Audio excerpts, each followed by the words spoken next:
Welcome.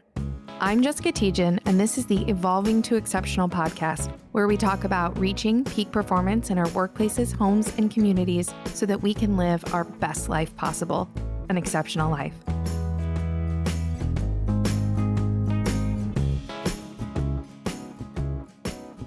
Welcome back to this week's episode of the Evolving to Exceptional podcast. This week, we have Jamie Koepke with us here today. She is a very experienced HR and human resources and people leader, has been in a variety of different roles throughout her career and taken a really interesting, I think, career path. And she is here to share with us some of her experiences, some of her insights, especially around the challenges in the workplace and creating that really excellent employee experience. So, Jamie, would you be willing to give us just a little bit of introduction as to your background and who you are and why it is you do what you do? Yeah, absolutely. Thanks for having me, Jessica. I appreciate it. Happy to come on today and tell you a little bit about myself, where I come from. I'm currently the VP of People and Culture at Assertus. We're a transportation and logistics company. Really happy to be here. I've been here just over 2.5 years. It's been an interesting journey here in 2.5 years. I've come a long way.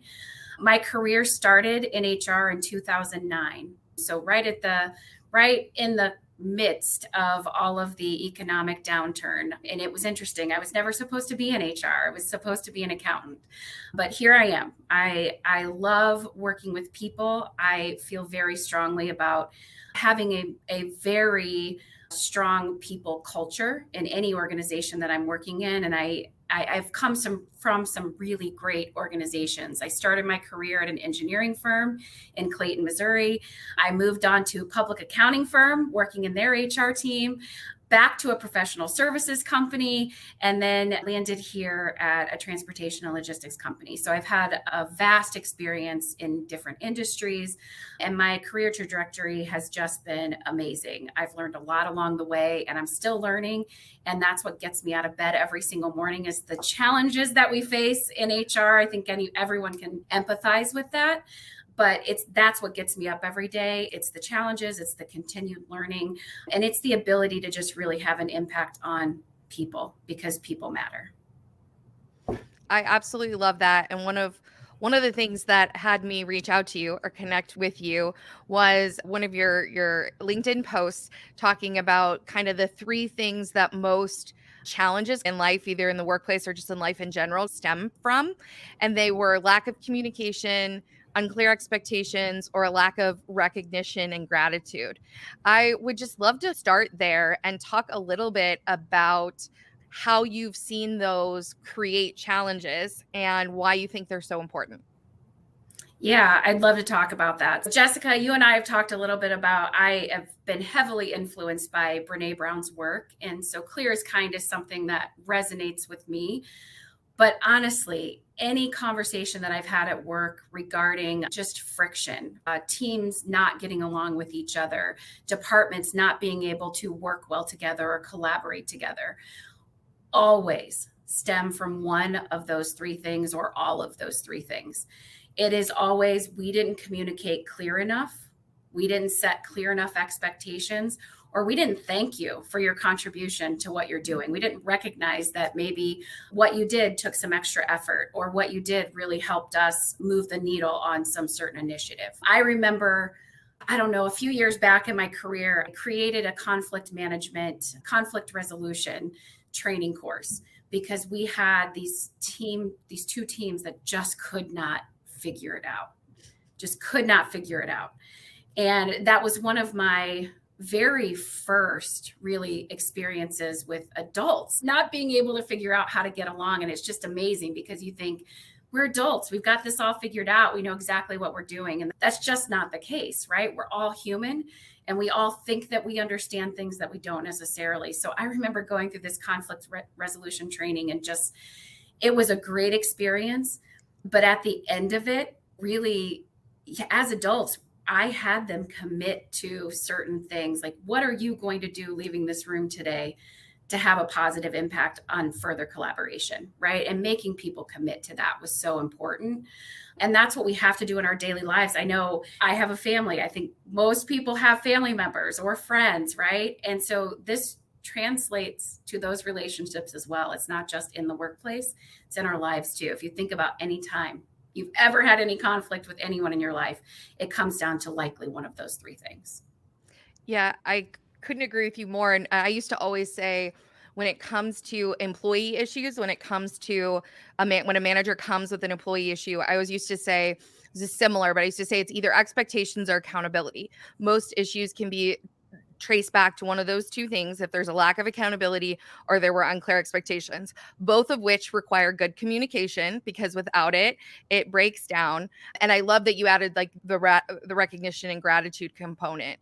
When it comes to expectations, the thing that I think is so interesting, and when I would train on it, I would talk about all the time that we always think that we're clearer than we actually are. And I would challenge managers to have their employee write up what they think their expectations are and then have the manager do it and see how close they were the same. Because inevitably, in almost every situation, they were misaligned in almost every single instance. And even as I got better at setting expectations, as I worked on that skill set actively, it's still something that you have to constantly practice, or you tend to stray apart. The expectations, you think differently, you respond differently. And what I've discovered since then is that when there aren't those, is the brain based background, is that when there aren't those clear expectations, our brains actually don't operate as well. So we don't perform as well, because our brains are in this state of insecurity, of being unsure of if this is the right thing or not.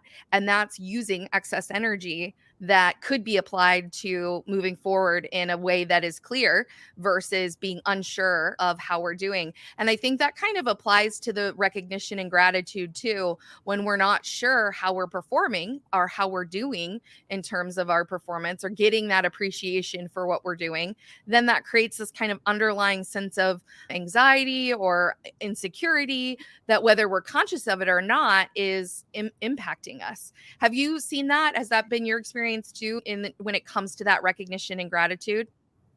100%. I know personally, right? I like to receive any amount of feedback, even if it's just recognizing that I've done something, or, hey, this was great, but, right, you could have done this a little differently. It's hard, I think, at the level that I'm at today. I don't get a lot of feedback from anyone, which is really challenging. So I'm left second guessing a lot of the time if I'm doing things the right way, or if I'm doing things the way that my CEO wants me to do things. I don't know. I don't get a ton of that feedback. And he's busy, right? And everyone's busy. So one of the ways that I am sure that I give my team plenty of feedback is I set a reminder in my calendar every Friday to do shout outs. So that's something we do here at Assertis. We have a company-wide instant messaging tool that we use. We call it GLIP. That's not really the name for it, but that's what we call it. And so every Friday it's Shout Out Friday. So I'm very intentional about setting that reminder, and I make notes throughout the week what I need to be shouting out. So it's a very intentional practice. And I think if more people got into that intentional practice, it would go a long way with their teams and even their family members and their friends. Yeah, and if you look at Gallup's research on this, is there's significant studies around and it's talked a lot about in terms of positive psychology, right? That you've got to have 6 positives to every 1 negative to counterbalance the negatives. And so what I used to tell my managers is, it may feel like overpraising, but what you're really doing, and from a neuroscience based perspective, what you're really doing is you're giving people hits of dopamine for doing the right thing. And if people are getting that, if they're getting that chemical release, they're going to keep doing the right thing. They're going to keep doing the thing that you're recognizing or giving gratitude for. When you don't do it, there's no dopamine. There's no chemical response saying, keep doing this thing.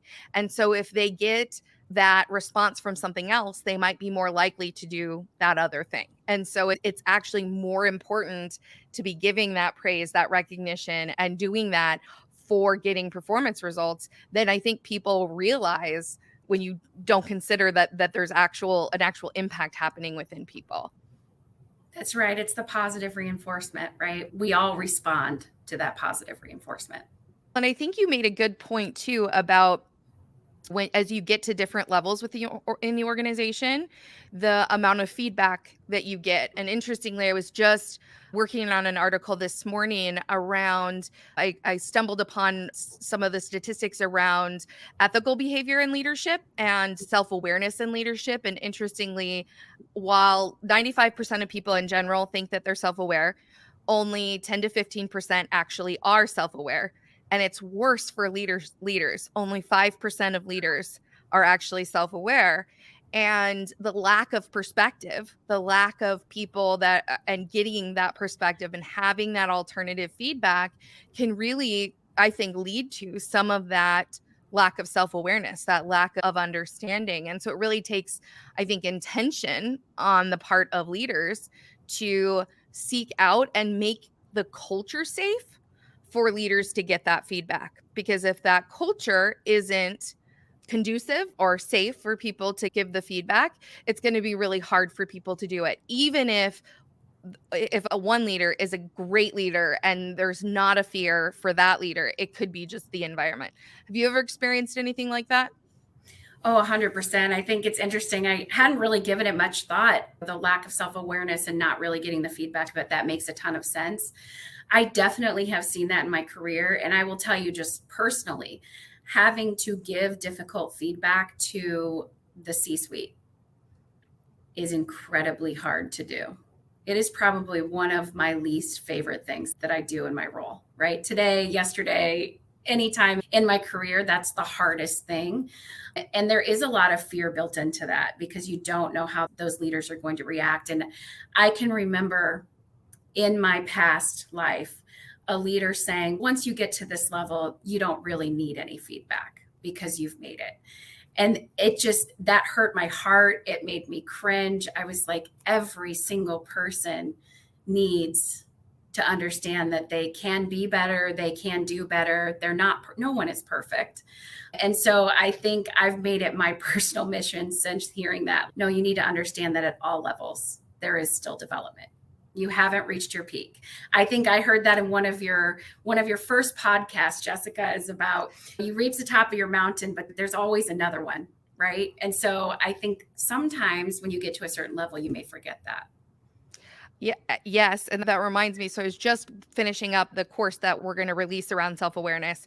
And when you think about your performance mountain, so everybody's got a mountain, everybody's got a role that they're climbing, that they're performing. And the difference between other skill sets that we develop, that once we have it, as long as we cultivate it, you don't lose it. So if you become a great presenter or speaker, just because you're going through a divorce or your family member passes away or you lose your job, you don't lose your presentation skills, right? Those don't go away. But self-awareness is different in that it's really our guide in our journey. It's there to help us have a better experience and help others to have a better experience. And so it does get impacted. It gets impacted when there's challenges in our journey. When, if you use the mountain analogy, when a boulder falls in your path or the river floods and you can't go the way you thought you were going to be able to go, those divorces or illnesses or having kids or those things that come up in our lives are the triggers that can send us into that lack of self-awareness. And what's interesting about leaders is that when you get that power, so the more power that you get, your brain chemistry changes. And so it actually can be equated to having like a severe brain trauma because of the chemical change in your brain. And so it's not necessarily that leaders are intentionally getting to that point and being like, oh, I don't actually need anything anymore. It's quite literally that their brain chemistry is telling them that they don't need anything anymore. So it takes intention to say, okay, no, that message isn't true. Just because I'm at this point does not mean I stop growing and evolving. I'm a human being, which means I always need to be growing and evolving. And there's always more skill sets. And because our world's constantly changing, I need to be constantly paying attention and evolving within it. And I think it's actually a huge red flag if a leader is not actively cultivating themselves, growing themselves, changing, improving, recognizing new ways to do things. And the more unwilling they are to listen to alternative perspectives and the more that they rely on their own sense of finding the answers, the worse that is, or the worse the outcome is. Yeah, I 100% agree with that. We all So, have yeah. growth. And as soon as you're not learning anymore, that's a scary place to be. And you're absolutely right around the courage to speak upwards, to speak up Yeah. to the most senior executives, and I think that gets harder the lower you get within an organization. So the further away you are from the CEO, my CEOs would always tell me in the past, like, how come people don't just come and tell me? Why wouldn't they just come tell me if that's going wrong? And people don't. As soon as you're there, they're not going to tell you anymore. They're too afraid. I think we even see that sadly in our employee opinion surveys too. We see people not wanting to be completely honest in feedback because they do fear that can come back to haunt them, that they'll be terminated, that it will have some negative impact on their career path, which is really sad that people feel that way. But I have found myself in a similar place in my past. So, And the fear is not unfounded because it's typically right. part of that somewhere it's part of that employee experience, which is why, and we talked about this, why providing that employee experience is so important. And I know you think that too. Maybe you could tell us a little bit about how that's so important. And it's interesting because you have that financial background, like you thought you were going to be an accountant. And Yep. sometimes that's where some of the biggest friction, I think, comes within an organization is between the business outcome or the financial value or in investing in that employee experience versus investing in more computers or product or whatever the competing priority is. What has your experience been in that arena? Yeah, so it's really hard to get investment in people in organizations. Not it doesn't matter the organization, right? Because what business leaders see is they see the bottom line. And that's what they care about is the bottom line. And we all should, right? That's why we're in business. We're there to make money. But we're also entrusted with the lives of our people. And there is tons of research for yourself. I'm a huge fan of Josh Bersin. He does a ton of research on this as well. And there are some really great stats out there related to the employee experience and the outcome on customer experience, which ultimately leads to better business outcomes, right? So, what we have to do as organizations is really understand that we need to be focusing at the front end with our people, the people that are actually in there doing the work every single day, the people that are committed to the organization, that care, right? That's where we start. That's where we need to make our investment in time, money, and resources because it pays out in dividends on the end in that customer experience and business outcomes. I think Josh Bersin's most recent research stated like it's a great customer or great employee experience leads to 2.2 times as much in business outcome, financial outcome as companies who don't focus on that. That can be huge for companies. That's what we should be focused on. And I say it all the time and I'll tell them till I'm blue in the face, but you got to make that investment on the front end or you continue to churn and burn it on the back end and never see the outcome. Absolutely. And that was our experience too. And interestingly, when I started out, I used I love Josh Burnson and we used Gallup and Gallup's engagement metrics.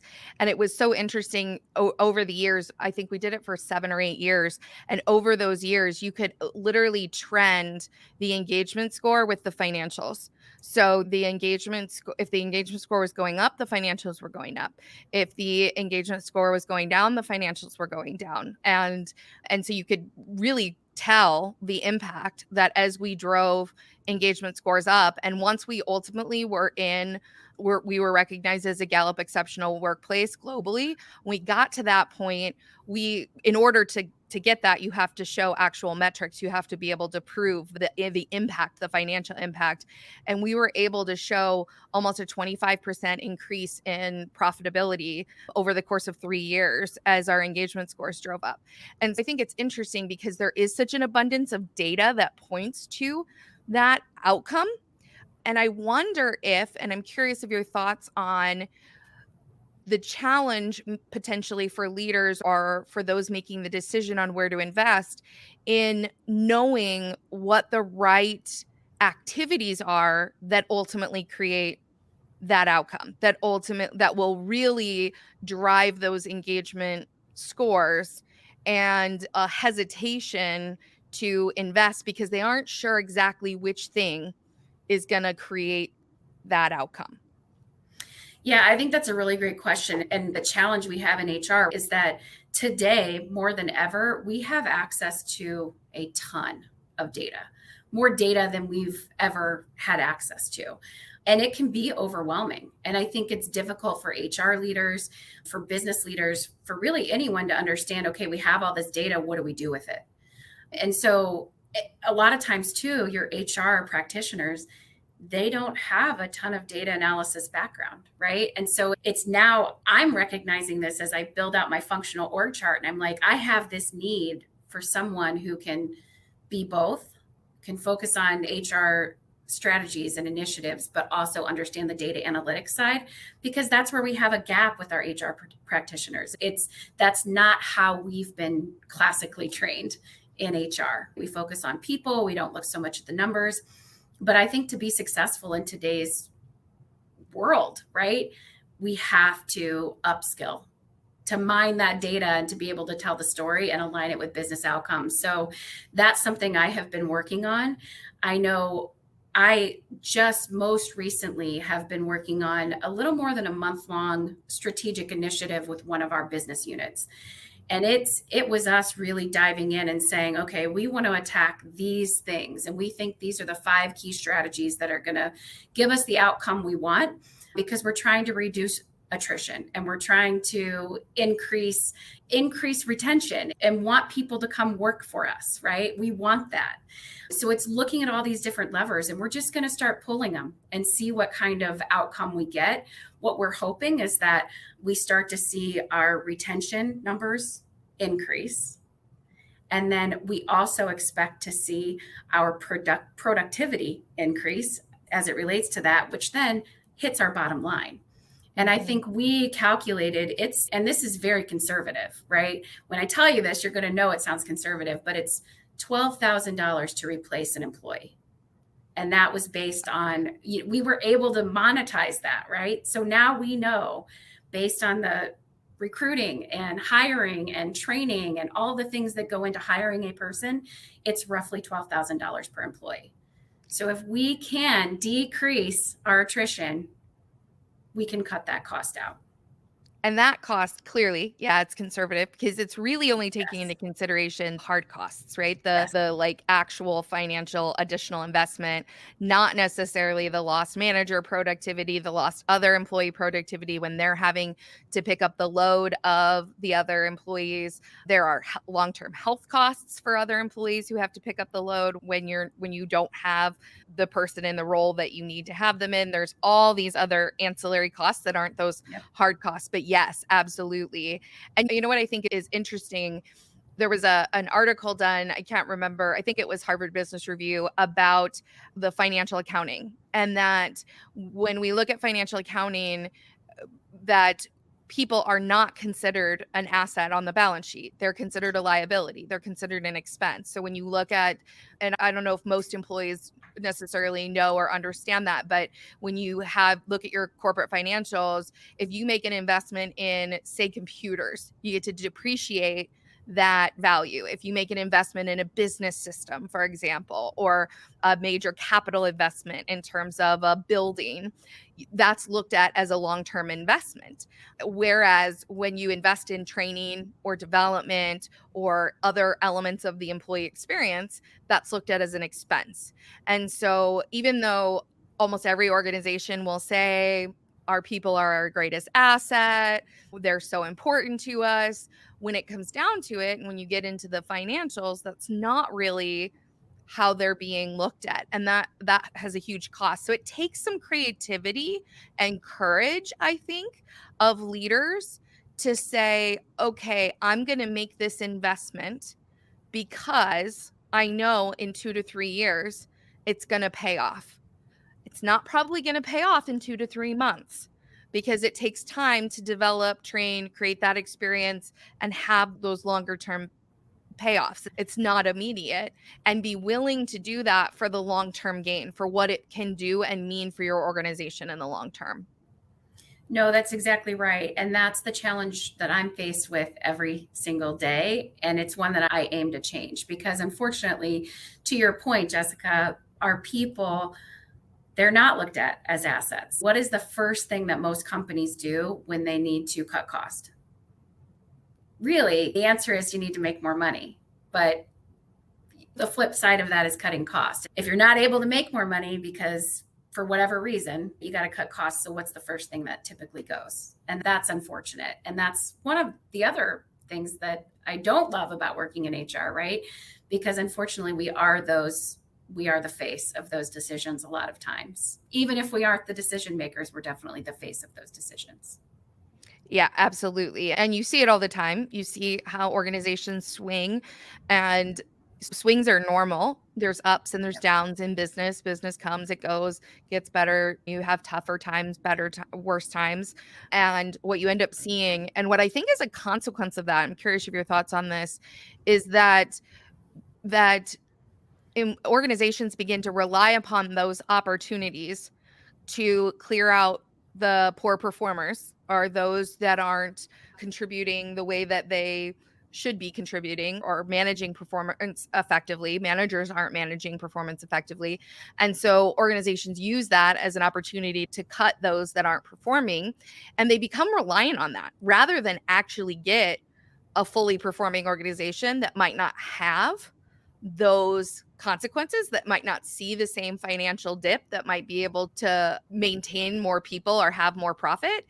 Instead, they get complicit and comfortable in that they're just going to have to do reductions every couple of years, or that's just part of what they do. They hire a lot when they need them, and then everybody who doesn't work out, they just get rid of them rather than really effectively manage them. Have you seen that? I see it all the time. I've seen it in multiple of my roles at multiple companies. It's a sad way to manage people, right? Because what I call it is warm body syndrome. So much to your point, they get comfortable, they get complacent. I just need someone sitting in the seat doing the job, no matter how effective or ineffective they're being. I just need a warm body. And instead of having those courageous conversations with people, giving them the appropriate feedback, recognizing them when they need to be recognized, doing the things that you're supposed to do as a manager. In fact, I just coined this phrase this week. I said, manager up. That's what you have to do. You have to manager up. There are these hard conversations that you need to have, and they don't have to be hard. Regularly give the feedback so that people can develop. Coach them up, or you have to coach them out. Don't wait for these yearly events or every few year events where you're just going to have to cut 10% of people, whatever the number is. I made that up, but don't let that be the solution to your problem, because your productivity will always fail at that point. You're never getting to the point where you need to get to as an organization if that's your solution. Yeah, and in that scenario, it's hard to have those conversations, or to manager up. I love that term. Yep. Because it's not something you have done enough to get comfortable with it. Yep. And so it takes practice. It takes creating those neural pathways in your brain so that you can get good at it, and you can get good at doing it. You can actually get good at doing it in a way that is not detrimental or as difficult as it is when you're unskilled. Once you get skilled at doing it frequently enough, it's not some foreboding, terrible conflict, friction based experience. It's just a conversation between two people who trust each other, saying, "Hey, that wasn't good enough. We got to do better. How are we going to do better?" And it doesn't feel or have the same intensity that it does when we're not skilled. One of the things I think that's interesting is that a lot of the stuff when it comes to the employee experience is often viewed as soft or nice to have, or it'd be great if we could, or when we have excess money, we'll consider approach. And in my experience, I think finances and some of those other things are really black and white, which makes it much easier to make a decision. And what's interesting is that there's this shift happening in that we really do have scientific data today. And with the combination of research, with technology, with advancements, that tells us exactly what the consequences of and the benefits are of different quote unquote soft skills of different things like setting expectations that we talked about at the beginning. And you can actually measure the difference in productivity of someone who is in a calm alert state than someone who is operating in a toxic or unsafe organization, and how that impacts productivity. And there's metrics for all of those things today that maybe we didn't have in the past, where training was just like a nice to have, feel good kind of thing, or wellness programs, or just wouldn't it be great if people were, that sounds nice, versus no, this equates to actual dollars and cents every single day because of the impact it's having on the brains and bodies of the people that you're having do the work in your organization. And I'm not sure that, although that science and research and information exists, I'm not sure it's all being translated to the leaders in organizations, that they are really absorbing that this is no longer what it was 10 years ago, that it's completely different. And even in the last 2 to 3 years, the research and the data and the metrics and the things that you and I are looking at exist. Do you think that is the case, or have you found that to be the case, that there's just a lack of awareness? 100%. And I think a lot of our leaders today, they grew up in a time where we didn't have those things. You come to work, you do your job, and you go home. And that was the culture. You didn't need to feel that sense of purpose 10 years ago. But to your point, even in the last 2 years, things have changed. The entire landscape looks different today than it did in 2019. And I think there is a lack of awareness. I think there's also a lack of, we don't know what to do with it, because we've been in this mindset for so long that these are the things that are important. How do we shift the hearts and minds of today's leaders to understand, like, it is different?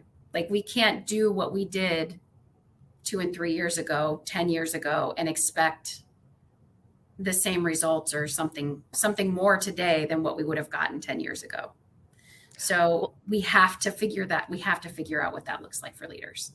And it seems like we're seeing the effects of not doing that. I think Gallup just released a report in the last week, maybe it's a little bit older, but saying that now the percentage of quiet quitters is up to 60%. 60% of the workforce is quiet quitting. It was 50% like a couple months ago, the last I checked. So it's now up to 60%. And that's a huge flag, saying that something has changed. And I would argue that it's people's mindsets, but it's also that their neurobiology changed through the pandemic, that the experiences that we had forever shaped our brains and how we think and see the world. And that we have to take that into consideration in terms of our workplaces and how we're running and managing them. And the organizations that do, what I do know is that the organizations that do that are going to see tremendous benefits and gains from it. Yeah, I would agree with that. And I think you're exactly right. I think people's priorities changed throughout the pandemic. They really reanalyzed their lives and thought, this just isn't as important to me. I need something more. I need to be more fulfilled, whatever it is. And I would say, you mentioned the quiet quitting, Jessica. What we're noticing a lot is people just not starting. They accept an offer and then they don't start on day one. And I have never in my career seen so much of that, or not showing up for interviews, or just, I don't know why that's happening, but I know it's happening with much more frequency than it ever has in my career. Yeah, it's definitely, I don't think there's anyone that doesn't recognize that the landscape has changed. The real question is whether leaders will engage in a way that changes things, that makes it different. And it'll be really interesting to see the results of that. And it's not like a future thing. Everybody used to talk about the future of work. That was like 3 to 5 years ago, before the pandemic. There was all this writing about the future of work. And what's interesting is how quickly that became right now, and how things are just shifting right now so quickly that leaders have a lot of work to do to stay relevant and to really have the skills necessary for great leadership. And that's going to take, I think, some investment. 100% it will. And I think, interestingly enough, I have these sayings and I have Post-its all over my computer screens here. These sayings that I say on a regular basis, but one of my new ones this week is, if nothing changes. And it's so true. If we don't change the way that we engage with our people, if we don't change the way that we are actually doing things, then nothing will change in terms of our business outcomes, except for maybe into the negative. Yeah, and one of the things I've discovered is that in terms of the US specifically, we're a little bit behind actually in comparison to some other countries in terms of what they're doing in leveraging neuroscience and leveraging the data and research that exists today on human performance. And I was just speaking last night with Sylvia Damianco, I think is how you say her last name, but she created a neuro leadership assessment 10 years ago. And this has this organization that just does tremendous work in the space of developing leaders for the world that exists now today, for the challenges that exist today. And what she really points out is how different of a skill set leaders really need to be successful than what we've been doing with developing leaders for a long time. And so those original practices, those best practices are still best practices. There's just a whole new set of skills that leaders have to be developing to navigate the world that we now exist in. And she works with the security exchange equivalent of in Australia, is where she's located, and has talked about how impactful as they've begin to transform their organization, that the impacts that's having on leaders and how positive and how significantly valuable all of that is. And so I think there's a lot to come if we can step into this space and get the benefits of what other countries have already been doing for the last 5 to 10 years. Yeah, I think that's great. And I'm definitely going to be one of those HR leaders who's going to continue planting the seeds for that, because I know we have to. It's the future and we have to do it. We have to find a way. So one other thing that we talked about was a little bit about the career journey that we take as leaders, but just as women in general throughout our careers, and men as well. And that we go through these different stages. And we were chatting about that. I'm right now at a stage where my kids are really young. I have twin 4-year-olds, almost 4-year-old. They're 4 in a week. And a 7-year-old son. And so my kids are still real small, and that has impacted and changed what I'm willing to do, what I'm not willing to do, how far I'm willing to go to speak or do a keynote on stage versus doing things virtually. And you're at a different stage. Your kids are much older, and so now you're really engaging in, okay, how do I really do more in your career? I'm curious a little bit about what you would maybe tell aspiring leaders or female leaders about that journey. What bit of advice might you give those that are gonna walk that path to help them navigate what you've navigated? Yeah, so really great question. And I think, yeah, you and I talked about this at length, right? Because I started my career in an interesting way. I was a non-traditional student. I ended up having all 3 of my kids while I was going to college, working full time. I ended up getting 2 degrees, having 3 kids, all in 7 years' time, and working full time that entire time. So it was an interesting journey. But I'd say early on for me, it was about setting boundaries. It was about knowing my priorities and knowing that was very important for me to be present and to be able to be at school functions and to not miss the sports. And I set my boundaries, and I was very open and I was very honest with my leaders during that time. This is very important to me. My family is the most important thing to me. And so I slowed down my career growth during those formative years that my kids were young. I now have teenagers. I have one child who's going off to college in a year, and my daughter's just getting into high school, and I have my youngest son is two years left of grade school. So it's like all of a sudden I'm in this whole new world, and I am very focused on my career. Not that I'm not focused on my kids, but they just need less of me. And so now I can focus on my career. And there's a whole lot more that I want out of my career at this point, because at some point my kids are going to grow their wings and they're going to fly. And that's what I want them to do. That's what I've raised them to do. And so I need to, at this point, my career focus on my needs. And so I would say my advice to any parent or anyone that's going to become a parent at some point in your career journey, just be honest about what's important to you. Be open about your priorities, set those boundaries. And if something isn't working for you, move on. Because your years are the years you have with your kids, it's short. That is I think, such great advice and valuable feedback, because I think in my background, I thought I could do it all. I thought that I could I'd already gotten to an executive leadership position. I had kids later in life, and I thought I could manage it. I could be that superwoman. And what I've discovered is I don't think I'm alone in that didn't work, that imploded. And there's this mass exodus of female leaders who've left the workplace, the traditional workplace, and who've really made that decision to set some of those boundaries and to make some changes and some shifts because of how important that is to your life overall, just even if it impacts your career in some way. And so I think that advice is just incredibly powerful and such a great reminder for anybody as they're going through this space that it's okay not to be it all and do it all. And it's okay to make decisions about what those boundaries look like for you so that you can be the person that you want to be and achieve what you want to achieve.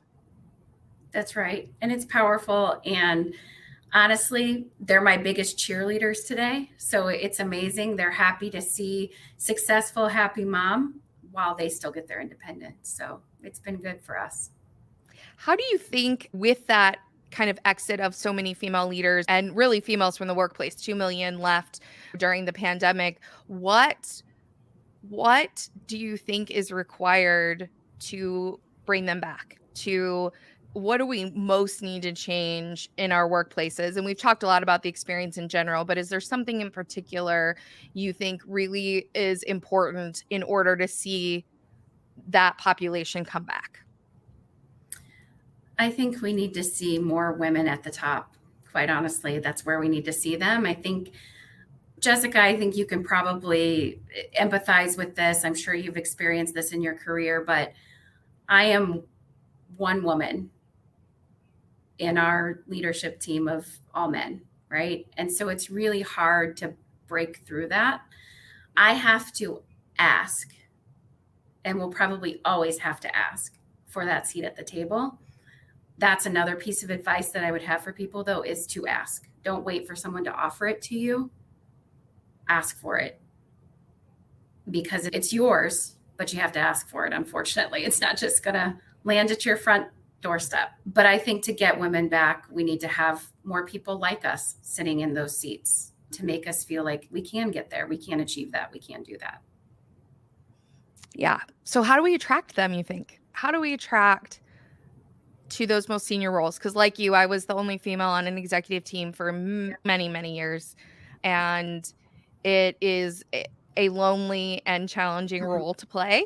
And I actually don't even know the answer. There may not be a clear answer in terms of how we shift workplaces to account for that, to make that shift ultimately and create those culture changes that will attract senior female leaders back into the workplaces. I think what women need to see, and maybe even not just women today, right? But people in general just need to see that behavior modeled. What does that look like for people? As a working parent, as a working adult, you don't even have to be a parent. People have interests outside of work, right? Where they need that work life. I like to call it work life integration, because I think the lines are blurred so much these days. It's not necessarily about balance, but it's how can I integrate all of this together? Where can I do my work? How can I do my work? But seeing that behavior modeled, like it's okay to take time off. It's okay to completely disconnect. It's okay to not check your email every second of the day. And seeing that behavior modeled, I think, is super important to get women, especially, back into those roles. To see people saying, okay, I'm going to take the afternoon off because it's my kid's field day, and being okay with them doing that. Or, hey, I'm going to Italy for 2 weeks to hike and backpack and do whatever you do in Italy. Never been. But modeling the behaviors that we want to see and letting people know it's okay. It's okay to do that.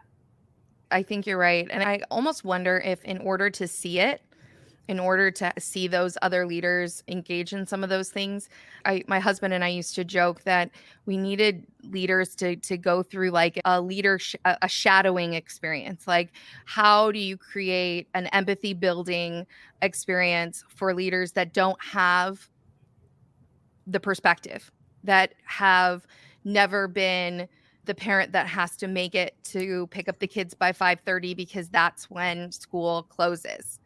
And so when they're saying employees can't leave before 5:30, but you have to pick up your child before 5:30 because literally there is no alternative. How do you navigate that? And the other laundry list of challenges that many leaders don't necessarily or haven't necessarily ever experienced. And so that's one of the things I've always wondered is, what would it be like to create shadow experiences where leaders could really gain some perspective on what the experience really is of people in other life situations or in other dealing with other types of challenges. I think that shadowing situation could be incredibly impactful for a lot of leaders. I will say this, whenever I've ever had to have a conversation with a manager about a person's schedule, because maybe the only transportation they have allows them to work till 4, or maybe they have children that they have to get picked up from school, or maybe it's a doctor's appointment, or maybe whatever it is, right? The question I always ask managers is, do you care more about seeing a person sitting in their seat, or do you care about the output? What do you care more about? Is it about seeing a person in their seat, or is it about what they're doing and their productivity? And that typically makes them think about their response before answering the question. Because I think it should always be about the productivity and the outcome. Absolutely. And if you're effectively managing performance and the person is performing, then there's little risk in allowing that flexibility to occur.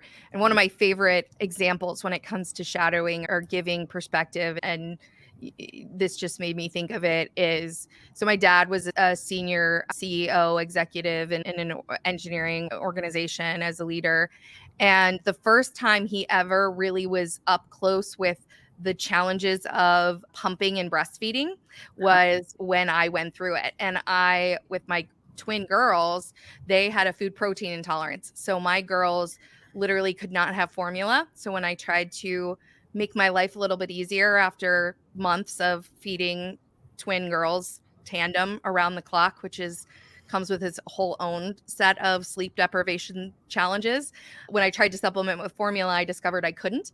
And so I actually had to pump and feed them for almost 18 months before I could get them onto a different type of milk. And I remember my dad saying to me, like, I never knew how hard this is and what this takes, because when you know it, it's different than when you see it. When you see how much effort it takes to put a pump on and to do all the steps and to do the cleaning and to do all the things you have to do, and you see it up close and you see how much time it takes and you see the energy and all the pieces to it, you have a different appreciation for what people are going through. And so I always loved that experience or that example of the power that perspective can bring, and making space for being able to observe and understand those challenges rather than just passing judgment on them, rather than just assuming you know what it must be like and being dismissive or having some other perspective. So, Jamie, I want to wrap this up, but before I do, I want to give you a chance to just give any final thoughts that you might have, or things you might want to share with our audience. This has been an excellent conversation with just fantastic topics. So I think we could go on forever, but do you have any final insights or things you'd like to share with the audience? Yeah, thanks so much for having me. This has been an awesome conversation. I appreciate this, Jessica, so much. The only thing that I'll leave the audience with is something that was said to me. So whenever I moved into this role as a VP of People and Culture, in my mind, I told myself, you're not ready for this. You're not ready for this. You're not ready for this. I psyched myself out. But I have some great people in my corner who said, you have to do this. You absolutely have to apply for this job. And the piece of advice that was given to me that was hugely impactful, and I'm so glad that I took it, is that 80% of your career is on you. So whatever you want to do, reach for it, grab for it, go for it, because it's on you. And so if there's something that you want to try, that you want to do, that you're afraid to try, go for it, because no one is going to just hand it to you.